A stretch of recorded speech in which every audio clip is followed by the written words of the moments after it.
एक अमीर परिवार का लड़का था जो देश के सबसे बड़ी यूनिवर्सिटी में पढ़ता था। उसके पास सब कुछ था, अच्छी गाड़ी, पैसा, दोस्त, सब कुछ। लेकिन इतना कुछ होते हुए भी उसके मन में अजीब सा खालीपन था, जिसे दूर करने के लिए वो अक्सर पढ़ाई में लगा रहता था। उसी यूनिवर्सिटी में एक गरीब परिवार की लड़की मीरा भी पढ़ती थी। उसका एडमिशन स्कॉलरशिप से हुआ था। पढ़ाई में वो आरव से 1 साल जूनियर थी। मीरा के पिता कॉलेज में सफाई का काम करते थे।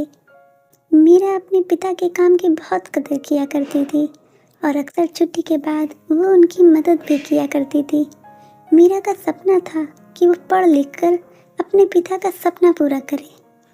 मीरा को किताबें पढ़ने का बहुत शौक था। अपने काम से समय निकालकर मीरा अक्सर लाइब्रेरी में बैठकर किताबें पढ़ा करती थी। मीरा की एक और आदत थी, किताबें पढ़ते समय मीरा अक्सर अपने दिल की बातें उसमें लिख दिया करती थी। एक दिन मीरा एक किताब पढ़ रही थी जिसमें उसने अपने सपने, उम्मीद और पिता की मदद करने के बारे में लिखा था। संयोगवश आरव ने भी किताब पढ़ी। लड़की की कड़ी मेहनत, संघर्ष और सपना पढ़कर वो हैरान रह गया। उसने सोचा, ये लड़की कितनी समझदार और मेहनती है, जो अपने पिता को दुनिया भर की खुशी देना चाहती है।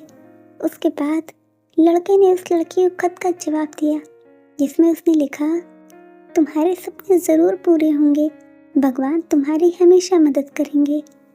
आरव की इस पहल के बाद धीरे धीरे दोनों के बीच बातें बढ़ने लगी। दोनों किताबों में खत के जरिए बातें करने लगे। धीरे धीरे वो एक दूसरे को और अच्छे से जानने लगे और फिर एक दिन दोनों ने मिलने का फैसला किया। आरव और मीरा दोनों लाइब्रेरी में एक दूसरे से मिले और पहली ही मुलाकात में दोनों ने अपने सपनों और मुश्किलों के बारे में बहुत सारी बातें की।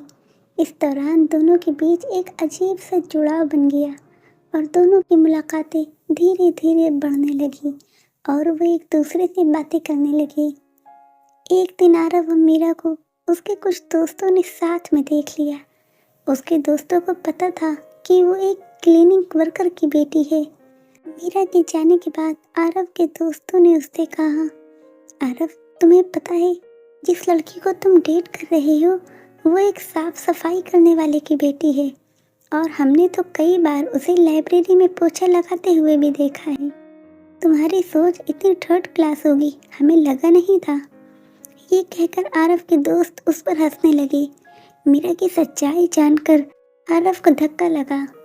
साथ ही उसे गुस्सा भी आया कि मीरा ने उसे अब तक ये सब क्यों नहीं बताया।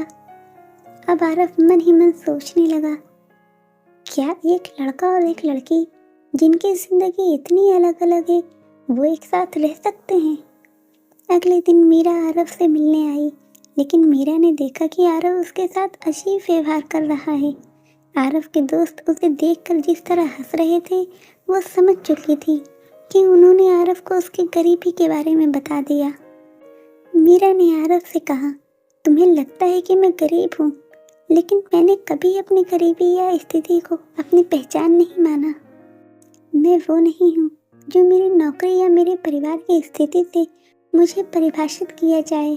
मेरी असलियत मेरे काम में है, मेरी मेहनत में है और मेरे सपनों में है। अगर तुम्हें लगता है कि मेरा काम देखकर तुम डिसाइड करोगे कि तुम मुझे प्रेम करते हो या नहीं, तो शायद तुमने मुझे कभी प्रेम किया ही नहीं था। मीरा की बातें सुनकर आरव का मन पूरी तरह से बदल गया। उसने महसूस किया कि असल प्रेम किसी चीज से नहीं, बल्कि दो लोगों के दिलों से जुड़ा होता है। उसका दिल मीरा के लिए पूरी तरह से खुल चुका था। मीरा की सच्चाई और संघर्ष ने उसे खुद को अपनाने की ताकत दी। देखते देखते दोनों के बीच प्यार और गहरा हो गया। उन्होंने एक दूसरे को समझा और एक दूसरे के सपनों में अपना हिस्सा ढूंढा। आरव ने मीरा की मेहनत और समर्पण को देखा और मीरा ने आरव को ये सिखाया कि प्रेम और सच्चाई सब कुछ होती है। दोस्तों, आपको ये कहानी कैसी लगी कमेंट करके ज़रूर बताइएगा और वीडियो को लाइक, शेयर और सब्सक्राइब ज़रूर कीजिएगा।